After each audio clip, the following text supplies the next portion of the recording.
Friend, this is Manish and welcome to my YouTube channel Edco classes.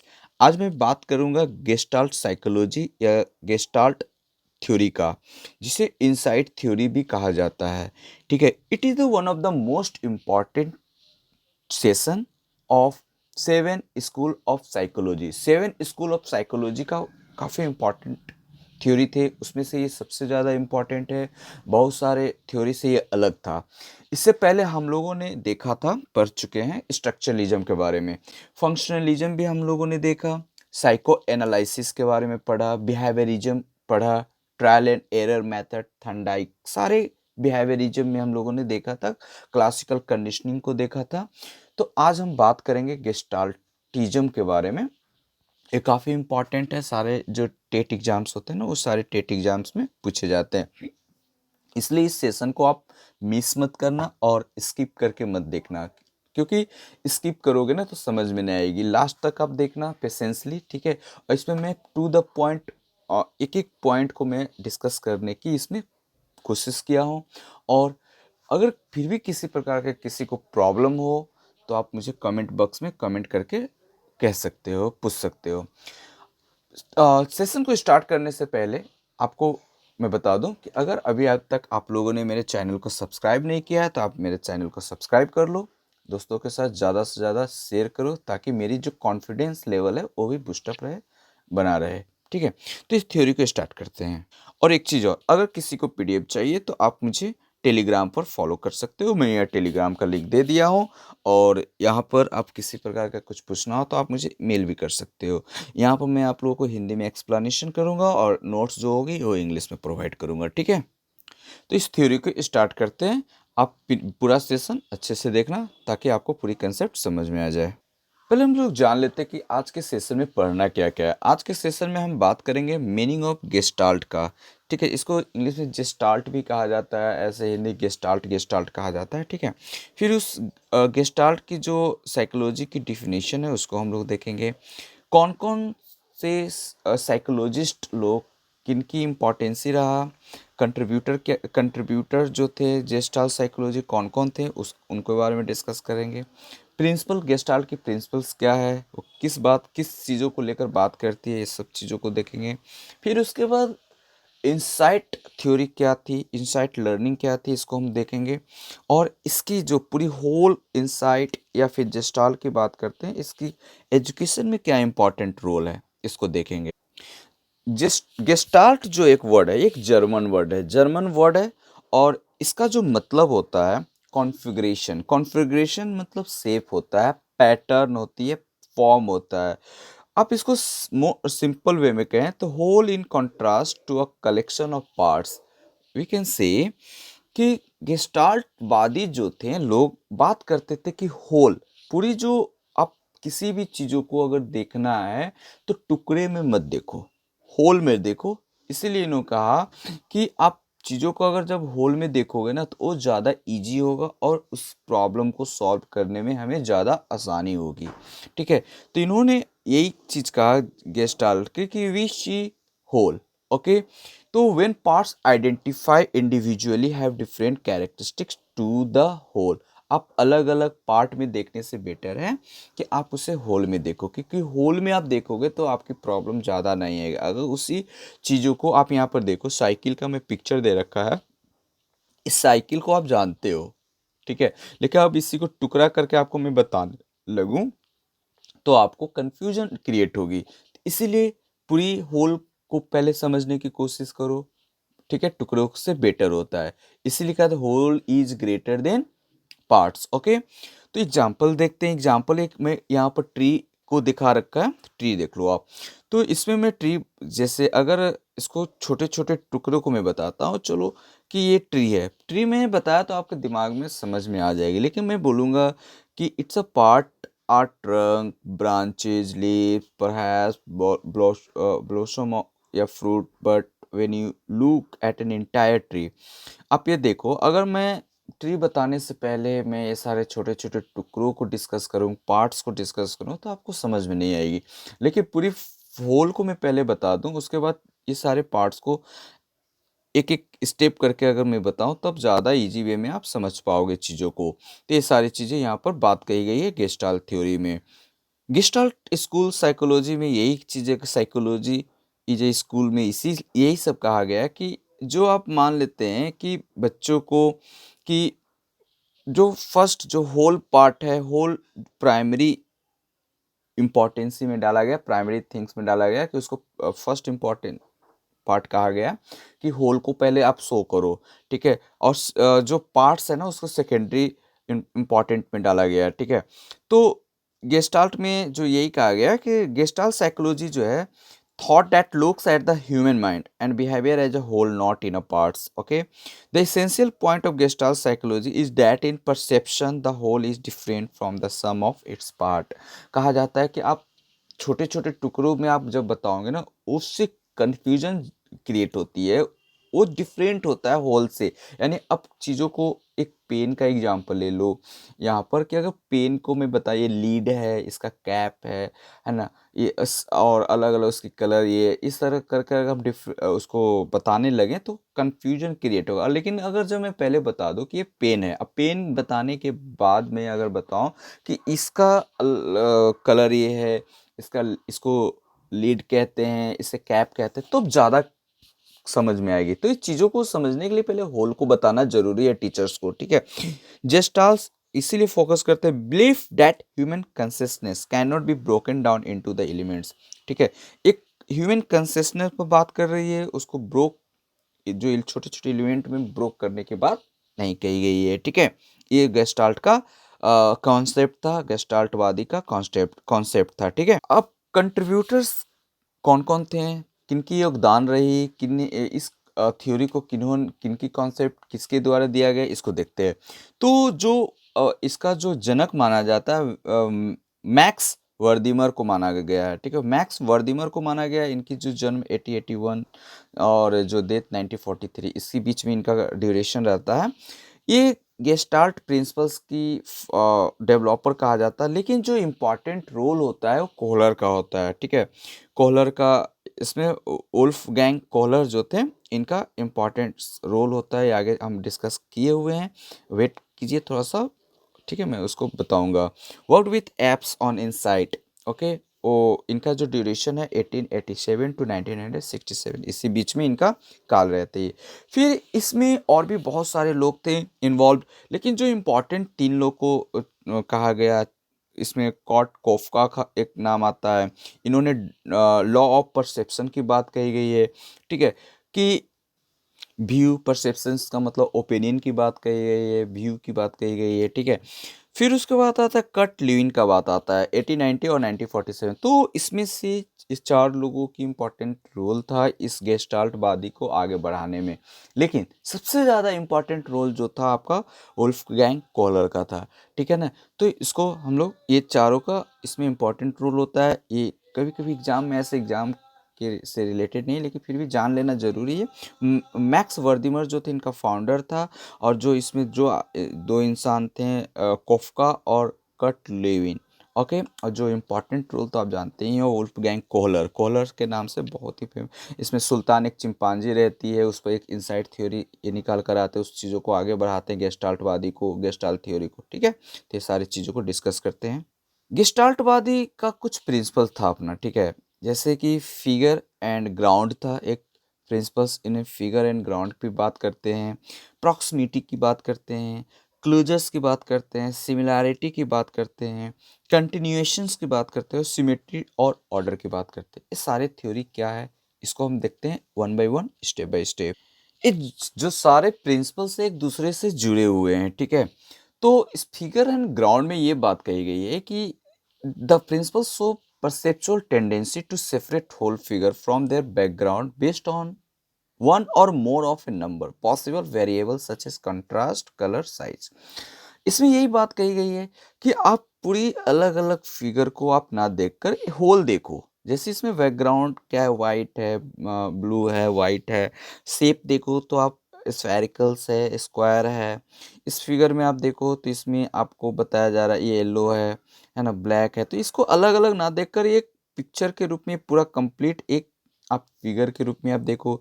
इसमें आप background अलग है, कलर इसका फिगर अलग है, फोरग्राउंड अलग है। इसको आप अलग-अलग करोगे ना तो अलग-अलग देखने की वजह से क्या होगा, कन्फ्यूजन क्रिएट होगा। तो आप पूरी जो फिगर एंड ग्राउंड कही गई है कि आप पूरी फिगर को एक होल वे में देखो, कंप्लीट वे में देखो, ठीक है? तो वी कैन से कि figure can only be identified, figure जो है आइडेंटिफाई कर सकता है क्योंकि जो बैकग्राउंड है of its background and the background is only because of its figure, है ना? बैकग्राउंड जो है क्योंकि ये फिगर है। कभी कभी क्या होता है, we can not properly differentiate, हम लोग अलग अलग सही से डिफ्रेंशिएट नहीं कर पाते हैं और डिस्क्रिमिनेट ये जो फिगर और ग्राउंड के बीच में। तो इस वजह से हम लोग क्या करते हैं, कन्फ्यूजन क्रिएट हो जाती है। तो हमें पूरी डिफ्रेंशिएट करने की ज़रूरत नहीं है, एक होल वे में आप देखो, है ना? उस होल होल से क्या होगा, होल से फिर पार्ट पर आओ, जिससे क्या होगा, हम लोगों की कंसेप्ट क्लियर हो जाएगी, ठीक है? नेक्स्ट नेक्स्ट लॉ की हम बात करते हैं, लॉ ऑफ प्रॉक्सिमिटी। तो प्रॉक्सिमिटी का मतलब ही होता है नियरनेस, क्लोजनेस, है ना? चाहे वो स्पेस में हो, टाइम में हो, चाहे रिलेशनशिप में हो, किसी चीज़ में क्लोजनेस की बात करती है, ठीक है? तो गेस्टाल्ट जो लॉ है प्रॉक्सिमिटी पर क्या कहते हैं, तो कोई भी ऑब्जेक्ट या शेप दैट आर क्लोज, जो क्लोज है to one another appears to form of group. अब यहाँ देखिए, इस फिगर को देखिए, चाहे इवन इफ द शेप, चाहे शेप में, साइज में, चाहे कुछ भी हो, ऑब्जेक्ट हो, है ना, radically different, they will appear as a group if they are close together. तो कह सकते हैं कि if you want to perceive if you want to perceive to ideas, अनुभव करते हैं दो आइडिया का, जैसे associate present them in close proximity. अब इस पिक्चर में आप देख लो, दो पिक्चर में दिखा रखा हूँ कि पहला पिक्चर है आपको एलिमेंट, एक पहला डॉट बिफोर आप देख लो इसमें कि पहला डॉट में अलग अलग, मतलब ये एक परसीव मान लिया, एक अनुमान लगा लिया कि ये एक है, ठीक है? चाहे डॉट डॉट कितना भी डॉट से बना हुआ हो, ठीक है? तो इसको हम एक मान लिया कि ये पूरा एक ऑब्जेक्ट है और जिसमें मतलब कोई एलिमेंट से ये बना हुआ है। फिर हम लोगों ने देखा अलग अलग दो ग्रुप है ना? तो दो ग्रुप है, इस दो ग्रुप को हम बात करते हैं तो पहला जो ग्रुप में भी देखो आप, एक ऑब्जेक्ट ये हो गया जिसमें डॉट से बना हुआ है, दूसरा ऑब्जेक्ट ये हो गया।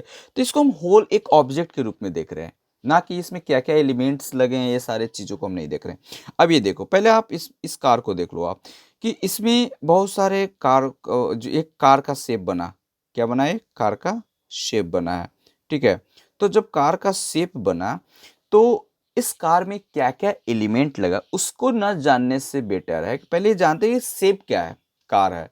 फिर उसके बाद हम कार से आएँगे कि कार कैसे बनी, है ना? किस-किस चीज़ों से बनी है, तो यहाँ पर देखेंगे ब्रेड है, फिश है, वेजिटेबल्स है, ये सारे सब चीज़ें से हम लोग, तो इससे क्या होगा कि पहले होल से अगर पार्ट पाएँगे तो ज़्यादा हमें समझ में आती है ना? है ना? और एक एक प्रॉक्सिमिटी में ये भी चीज़ कहा गया कि मतलब छोटे-छोटे नज़दीक जो चीज़ें रहेंगी, चाहे कुछ फ्रूट्स हो, चाहे ब्रेड हो, कोई भी चीज़, तो एक शेप बनाएगी, है ना? तो इसमें लॉ ऑफ प्रॉक्सिमिटी की बात कही गई है, ये सारी चीज़ें। अब इसमें लॉ ऑफ क्लोजर की बात करते हैं। तो लॉ ऑफ क्लोजर्स में क्या होता है, कोई पिक्चर बना देते हैं, जैसे आप इस पिक्चर को ले लो, इस फिगर को ले लो, कि इस फिगर को देखने के बाद लगता है कि कहीं-कहीं कुछ कमियां हैं, है ना? इनकम्प्लीट एलिमेंट्स है इसमें। लेकिन हमारा माइंड ये है कि हम इस पिक्चर को देखने के बाद हमारा माइंड इस पॉइंट पर पहुंचता है, इस डिसीजन पर पहुंचता है कि ये जो इन्फॉर्मेशन है ये एनफ है। एनफ कहने का मतलब कि ये इन्फॉर्मेशन से हम अब एक शेप बना सकते हैं, जो भी शेप बनाना हो इससे हम शेप एक बना सकते हैं, जो ट्रायंगल है फिर इसको इस तरीके से मतलब एक शेप बना सकते हैं आपके माइंड के अकॉर्डिंग, अपने माइंड से आप इस पर जोड़। तो इंसाइट भी यही करता है कि अंदर से आप सोचते हो किसी चीज़ों पर, आपको सोचते हो। एक चीज़ और मैं बता दूं कि गेस्टाल्टवादी जो थे, चाहे इंसाइट में जो चीज़ कहा गया था, ये मतलब इससे पहले जो थॉर्नडाइक का ट्रायल एंड एरर मेथड जो था ना, उसको डिनाई कर दिया है। डिनाई इसलिए कर देते हैं कि भाई आप देख लो, जैसे आप बोल रहे हो कि ट्रायल एरर, आप बार-बार कोशिश करो, गलतियाँ करते-करते आप सीख जाओगे। लेकिन वहाँ पर ये चीज़ ये है कि आप उसमें एक एग्जांपल से लेते हैं कि गलतियाँ कर रहे हैं लेकिन सीखने के चांसेस वहाँ है ही नहीं। सीखने का मतलब इन द सेंस कि वो सही काम होने के चांसेस है ही नहीं। तो चिंपांजी इसी में ले लेते हैं गेस्टाल्ट में कि जैसे बनाना था, चिंपांजी था। तो केज में बंदर को डाल दिया जाता है, बनाना बाहर रहता है। तो बनाना सर जाएगा ट्रायल एंड एरर मेथड से। अगर आप कोशिश करते रहो, फिर कभी किसी हालत में आप केज से बाहर नहीं जा सकते हो जब तक कोई जुगाड़ नहीं लगाते हो, जब तक किसी चीज़ों पर गहन सोचते नहीं हो कि करना क्या होगा मुझे। पूरी जो वहाँ पर ऑब्जेक्ट है, चारों तरफ सीनरी है, आप उसको देखोगे कैसे दिमाग लगेगा, है ना। ट्रायल एंड एरर मेथड ही इंपॉर्टेंट रोल प्ले नहीं करता है, वहाँ पर आप दिमाग लगाना होगा। सिर्फ आप गलतियाँ करने से आप नहीं सीख सकते हो, आपको समझना होगा कि गलतियाँ क्यों हो रही है ना। आपको समझना होगा कि आपको क्या करना चाहिए कि गलतियाँ ना हो। तो इस वजह से ट्रायल एंड एरर मेथड थंडाइक का इन्होंने डिनाई कर देते हैं लोगों। और फिर वो बोलते हैं कि हमारे अंदर से, हमारे दिमाग में बहुत सारे ऐसे पावर होती है जिससे हम सोच सकते हैं किसी भी सब्जेक्ट पर। अब सिमिलैरिटी, नेक्स्ट लॉ जो है, लॉ ऑफ सिमिलैरिटी की बात करते हैं। तो लॉ ऑफ सिमिलैरिटी में क्या है कि हमारा जो ब्रेन है ना, तो वो एक आइडिया को कैप्चर करता है और we tend to group them together. Our brain quickly identify patterns. हमारा जो सिमिलैरिटी पैटर्न्स, अगर आप ट्रायंगुलर को बना रहे हो इस तरीके से और स्फेरिकल, तो इसको एक साथ, ट्रायंगुलर को एक पैटर्न में डाल दिया जाएगा क्योंकि बोला जाएगा कि ये एक पैटर्न है, आइडेंटिफाई कर लिया जाएगा। स्फेरिकल या सर्कल को एक पैटर्न में डाल दिया जाएगा, है ना, स्क्वायर को एक पैटर्न में डाल दिया जाएगा। तो इस तरीके से हम कह सकते हैं कि हमारा जो ब्रेन में कैपेसिटी होती है कि चीज़ों को आइडेंटिफाई कर सके, सिमिलैरिटी चीज़ों को, मतलब एक सिमिलर चीज़ों को एक साथ, दूसरे सिमिलर चीज़ों को एक साथ करने में हमारे ब्रेन कैपेबल होते हैं। चाहे चाहे वो कलर बेस्ड हो, साइज बेस्ड हो या शेप बेस्ड हो, ये सारे चीज़ों को लॉ ऑफ सिमिलैरिटी में हम डालते हैं, ठीक है। नेक्स्ट लॉ आता है लॉ ऑफ कंटिन्यूएशन की बात करें तो ये कंटिन्यूटी की बात होती है, ठीक है।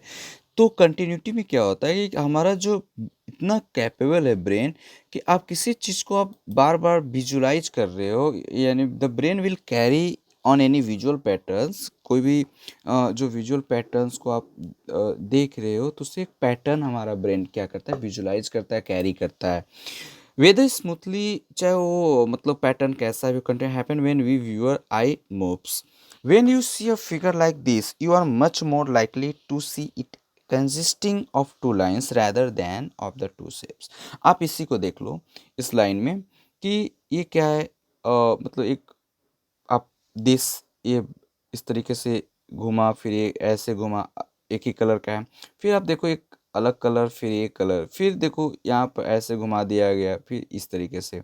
तो इस तरह से नॉट लाइक दिस, मतलब कह सकते हैं लुक लाइक दिस, इस तरह से हम लोग देख सकते हैं, है ना। इसको कह सकते हैं कि आप ऐसे देख रहे हो, क्योंकि आपको विजुलाइज हो रहा है कि आप एक पैटर्न बना लेते हो, देखने का एक तरीका बना लेते हो कि आप इस तरीके से देखोगे, तो इट इज़ अ राइट। आप ऐसे नहीं देखोगे, टेढ़ा मेढ़ा जिगजैग नहीं देखोगे, आप एक एक पैटर्न बना लोगे ताकि वो इजी हो, कोई भी काम करने में आसान हो, ताकि उस चीज़ों को जल्दी किया जा सके।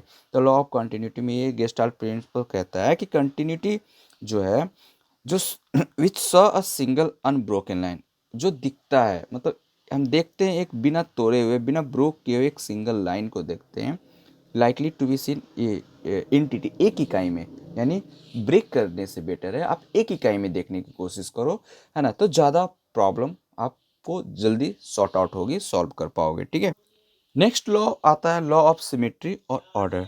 सिमेट्री, इसमें क्या होता है कि सिमेट्री में, कि आप देखो सिमेट्रिकल्स, लॉ ऑफ सिमेट्री में ऑर्डर में आप देख सकते हो कि आप सिमेट्रिकल, जैसे अलग अलग सिमेट्रिकल की आप खोज करने चलोगे, जैसे ये अलग सिमेट्रिक है, ये अलग सिमेट्रिक है, यानी इसको पार्ट में आप तोड़ने की कोशिश करोगे तो आपको प्रॉब्लम क्रिएट होगा, तो ये वेस्ट ऑफ टाइम होगा। तो आप इसे क्या करो, trying to find the problem instead of concentrate on the instruction, ठीक है। तो प्रॉब्लम को, मतलब find the problem instead of concentrate on the instruction. तो आप एक सिमेट्रिक एक ऑर्डर में रखो, चीज़ों को सजाओ, मान लेते हैं साइज के अकॉर्डिंग, शेप के अकॉर्डिंग, आप क्या करो एक ऑर्डर में आप डालो, ताकि आपको क्या हो, प्रॉब्लम को सॉल्व करने में ज़्यादा आसानी हो जाएगी, ठीक है। तो ये सारे चीज़ें आपका लॉ ऑफ सिमेट्री या ऑर्डर में आती है।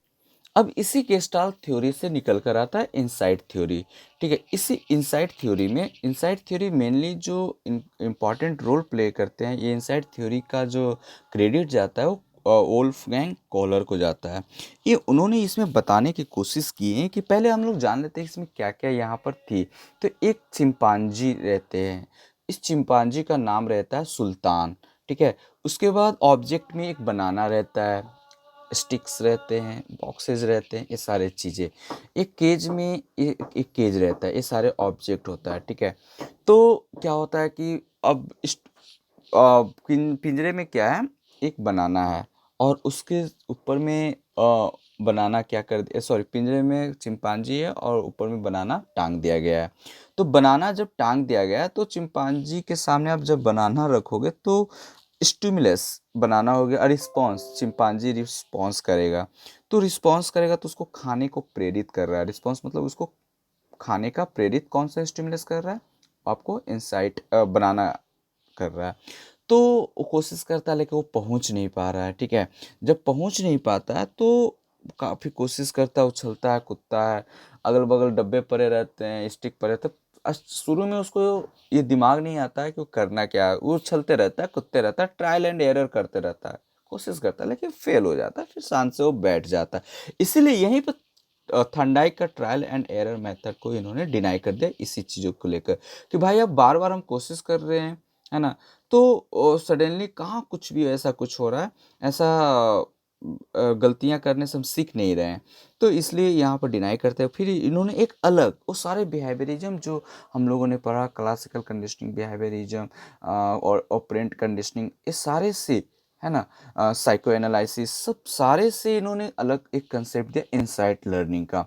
इसमें एक गहन इनसाइट का मतलब ही होता है गहन सोच, अंदर से एक सोच डेवलप होती है, अंदर से सोचने का एक पावर डेवलप होती है, गहन सोच की बात यहाँ पर बात हो रही है, ठीक है? फिर ये चिंपांजी थके हार कर वो बैठ जाता है, फिर सोचने लगता है कि क्या करे। वो चारों तरफ विजुलाइज करता देखता है अपनी आंखों से, है ना? उसको समझ में नहीं आता कि क्या करे तो क्या करे, ठीक है? फिर उस चिंपांजी को एक स्टिक दिखता है, एक स्टिक लेकर फिर वो क्या करता है, फिर ट्राई करता है, ठीक है? तो फिर भी वो नहीं पहुंच पाता है क्योंकि वो स्टिक जो होता है वो बनाना से पहुंचने में, मतलब बनाना तक पहुंचने में लाइक नहीं होता है, ठीक है? इस वजह से उसे प्रॉब्लम होती है, फिर वो थके हार कर बैठ जाता है। अब पहला सिनेरियो में आप देख सकते हो, ठीक है?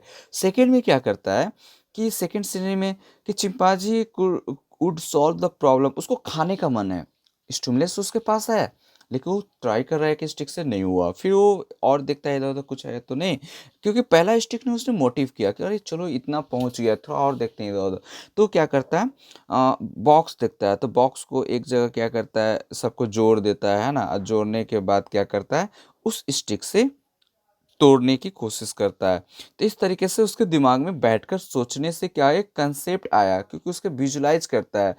उसने बाद में ये सब देखा, सोचा समझा कि कि पूरा चीज़ें जो है ना यहाँ पर वो होल है, मतलब एक ही चीज़ से अगर वो पार्टिकुलर चीज़ों से अलग-अलग तरीके से अगर सोचता तो कभी भी सफल नहीं हो पाता। इसीलिए सारी चीज़ों को एक वे में सोचा कि चलो ये मुझे बनाना खाना है और बनाना खाने के लिए क्या-क्या ज़रूरत होगी, वो सारे को एक साथ जोड़ दिया और उसने जो सोच कर जो उपाय क्रिएट किया, जो उपाय निकाला, उससे वो बनाना खा पाया।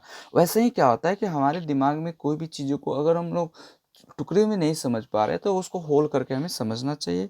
होल होल कॉन्सेप्ट से एक छोटा लाइफ, मतलब हम लोग एग्जांपल लेते हैं, जब बच्चों को हम लोग पढ़ाते हैं, मल्टीप्लिकेशन देते हैं, तो उससे अगर छोटे-छोटे मल्टीप्लिकेशन का पार्ट बताने लगे तो कन्फ्यूज कर जाएगा। सिंपल में उससे हम बोलें कि ये मल्टीप्लिकेशन है, एडिशन है, सॉल्यूशन, ये सब्ट्रैक्शन है। इसको आप उसको बता दो कि इसको हम आज पढ़ेंगे, इसको बताएँगे। तो उससे बच्चा के दिमाग में एक हिट करता है कि चलो मुझे एडिशन पढ़ना है, उसमें एडिशन में ऐड होती है, जोड़ना होता है, 2-2 4 2 टू 4 होती है ना? अगर उसको हम बताने लगें कि जब भी अगर उसको हम टुकड़ा करके बताने लगें कि अगर 2 में से 5 नहीं जाता है तो कैरी लेते हैं स्टार्टिंग में, तो कैसे कैरी लेते हैं? तो उससे प्रॉब्लम होगी। पहले उससे हम बताएँगे कि 5 माइनस अगर 2 करेंगे तो 5 लाइनिंग खींचेंगे, फिर 2 को क्या करेंगे, इरेज़ कर देंगे। तो इस तरीके से पहले उसको हम लोग टुकड़ों में बताने से बचेंगे और होल पहले बताएँगे कि इसे सब्ट्रैक्शन कहते हैं, इसे मल्टीप्लिकेशन कहते हैं। तो यहाँ पर यही बात कही गई है कि भाई ट्रायल एंड एरर मेथड से जो हमारा इनसाइट लर्निंग है वो सॉल्व नहीं होता है ना? ये कॉग्निटिव कह सकते हैं कि कॉग्निटिव रियलाइजेशन है, कॉग्निटिव सॉल्यूशन है। ये प्रॉब्लम को जो कॉग्निटिव एक्सपीरियंस है, जो रिक्वायर करता है, द एबिलिटी को विजुअलाइज करता है, प्रॉब्लम को सॉल्यूशन में हेल्प करता है। कॉग्निटिव मतलब दिमाग, सोच से हम लोग सोच से इसे सॉल्व कर पाते हैं, ठीक है। ट्रायल एंड एरर से नहीं होता है कि आप गलतियां करे जाओ बिना सोचे बिना समझे, है ना। तो उससे सही तरीके से हम सॉल्व नहीं कर पाते हैं, ये यहाँ पर बात कही गई थी। जो इम्पोर्टेंट एस्पेक्ट है लर्निंग का वो रीइंफोर्समेंट नहीं था, ठीक है। लेकिन कोऑर्डिनेशन जो है थिंकिंग की, to create a new organization, जो कोऑर्डिनेशन है सोचने की, जो आप सोच रहे हो आगे अगल बगल चीज़ों को सोच रहे हो, तो उस कोऑर्डिनेशन को जो आप बनाए वो एक थिंकिंग से क्रिएट हुआ, न्यू एक डिस्कवरी हुआ, न्यू ऑर्गेनाइजेशन क्रिएट होती है। तो ये चीज़ें होती है। कॉलर रेफर करते टू दिस बिहेवियर, इसी बिहेवियर को कॉलर ने इंसाइट या डिस्कवरी लर्निंग भी कहा। इसी चीज़ों को उन्होंने इंसाइट और डिस्कवरी यानी सोच, गहरी सोच की बात इन्होंने कही। अब इसमें हम बात करेंगे implication of the gestalt principles in the teachings and learning process. तो लर्निंग प्रोसेस में गेस्टाल्ट की क्या इंपॉर्टेंट रोल रहा है, इसके कैसे यूजेज होती है, तो इसको समझते हैं। तो इस लॉ के अकॉर्डिंग इसको समझ लेते हैं हम लोग। लॉ ऑफ प्रॉक्सिमिटी की बात करते हैं। तो लॉ ऑफ प्रॉक्सिमिटी में क्या है कि बच्चों को रिलेटेड कंसेप्ट या लेसन शुड बी कैसे होनी चाहिए, टाउट अलाइंड और क्लोजली टू ईच अदर, एक दूसरे से क्लोज होनी चाहिए, अलग अलग नहीं। डिफ्रेंशिएट करके आप देखोगे, टुकड़ों में विभाजित करके उसको समझाओगे तो बच्चे क्या होगा, कंफ्यूज करेगा। जैसे कि this is the reason why subtractions is taught after addition, बच्चों को सब्ट्रैक्शन सिखाने से पहले आप क्या सिखाओ, से एडिशन सिखाओ। मल्टीप्लिकेशन आफ्टर सब्ट्रैक्शन, मल्टीप्लिकेशन जब सिखानी है तो पहले आपको सब्ट्रैक्शन सिखानी होगी। सब्ट्रैक्शन डिवीजन सिखानी है तो पहले आपको क्या करनी होगी, मल्टीप्लिकेशन से, यानी स्टेप बाय स्टेप प्रॉक्सिमिटी कह सकते हैं कि एक आप एक ही में सारे कन्फ्यूज, जैसे आपको बोडमास अगर बतानी है तो पहले ये सारे चीज़ें कंसेप्ट अगर क्लियर हो जाएगा तब बच्चों बोडमास समझ पाएगा। क्योंकि ये समझाने के लिए आपको पहले एडिशन की नॉलेज होनी चाहिए, सब्ट्रैक्शन की नॉलेज होनी चाहिए, मल्टीप्लिकेशन डिवीजन, ये सारी चीज़ें। और लॉ ऑफ सिमिलैरिटी की बात करते हैं। इसकी इस लॉ के अकॉर्डिंग इम्प्लीकेशन गेस्टाल्ट थ्योरी की कैसे टीचिंग एंड लर्निंग, इसमें क्या होता है सिमिलैरिटी में कि जो लेसन और कंटेंट क्या होनी चाहिए, शुड बी ग्रुप्ड होनी चाहिए। लेसन या कंटेंट जो है ग्रुप्ड में होनी चाहिए। जो क्या करता है कि लर्नर्स की डेवलप में क्या अंडरस्टैंडिंग में इफ़िशिएंटी और इफ़ेक्टिवली अफेक्ट करता है, उसकी बढ़ाती है। माइंड को जीनियसिटी करता है, जीनियस करता है, उसके माइंड को इंक्रीज करता है, डेवलप करता है।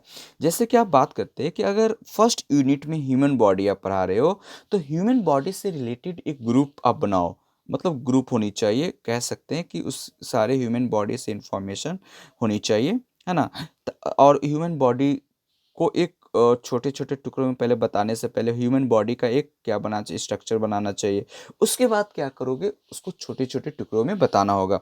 अब जैसे आप सेकेंड यूनिट में आप पढ़ा रहे हो फॉर एनर्जी एंड मोशन, तो एनर्जी एंड मोशन के अकॉर्डिंग एक ग्रुप होनी चाहिए। उससे बच्चे में क्या होगा कि सिमिलैरिटी, मतलब अब लॉ एंड मोशन को आप ह्यूमन बॉडी में आप डिस्कस करोगे तो बच्चे कंफ्यूज कर जाएंगे, है ना। तो इस तरीके से क्या होती है कि जो भी आप पढ़ाना चाह रहे हो उसका एक ग्रुप होनी चाहिए, है ना, उससे रिलेटेड सिमिलैरिटी होनी चाहिए, ठीक है। अब बात करते हैं लॉ ऑफ क्लोजर्स का। तो लॉ ऑफ क्लोजर्स में क्या होता है कि व्हेन अ कंसेप्ट या टॉपिक इज अनकम्प्लीट, कंसेप्ट या टॉपिक जब इनकम्प्लीट हो उस कंडीशंस में जो क्लोज होता है, इनकम्प्लीट इंफॉर्मेशन में make learner want to discovers what missing, उन्हें जो कह सकते हैं कुछ सीखने में या फिर कुछ समझने में मिस हो सकते हैं।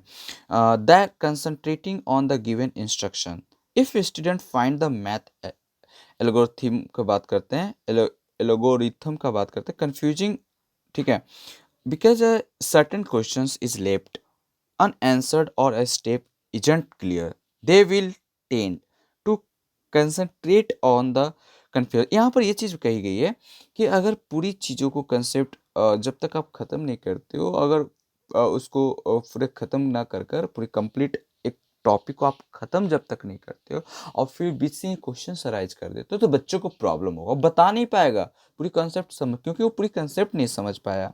नेक्स्ट होता है लॉ ऑफ गुड कंटिन्यूएशंस के अकॉर्डिंग इसकी इम्प्लीकेशन क्या है ना। तो लॉ ऑफ गुड कंटिन्यूएशंस में देखते हैं कि lesson should be present in such a way that learner will see these connected and continuous.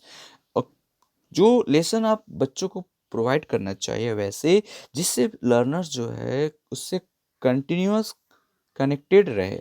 Now you know why we have the revive part of the lesson plan. This way, student will realize that their new lesson activity has continuity and is related to what they already know or what they previous lesson। ये होता है कि नए जो आप lesson plan बना रहे हो, नए रूटीन बना रहे हो, तो वो पहले प्रीवियस लेसन से क्या हो, रिलेटेड हो, उसमें कंटिन्यूटी हो, ताकि बच्चे में, लर्नर्स में ये पता चल पाए कि वो क्या सीखा और क्या आगे सीखने वाला है। तो इस तरह से कंटिन्यूएशंस में, गुड कंटिन्यूएशंस में ये चीज़ें आप पता चलता है।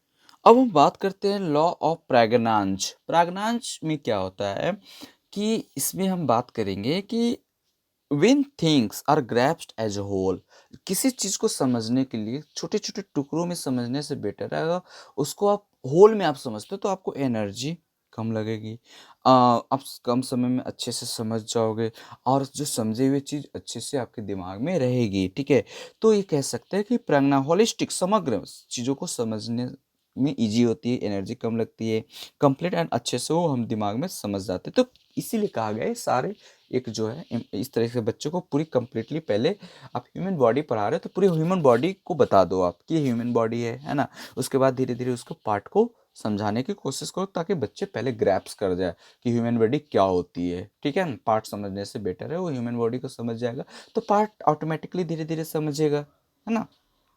फिर उसके बाद law of figure ground, for a figure to be perceived, ठीक है, अनुभव जो करता है, to must stand out from the background, emphasize should be done an important aspect of the lesson, teachers should vary the tone of their voice और write boldly और underline the important keywords of the lesson.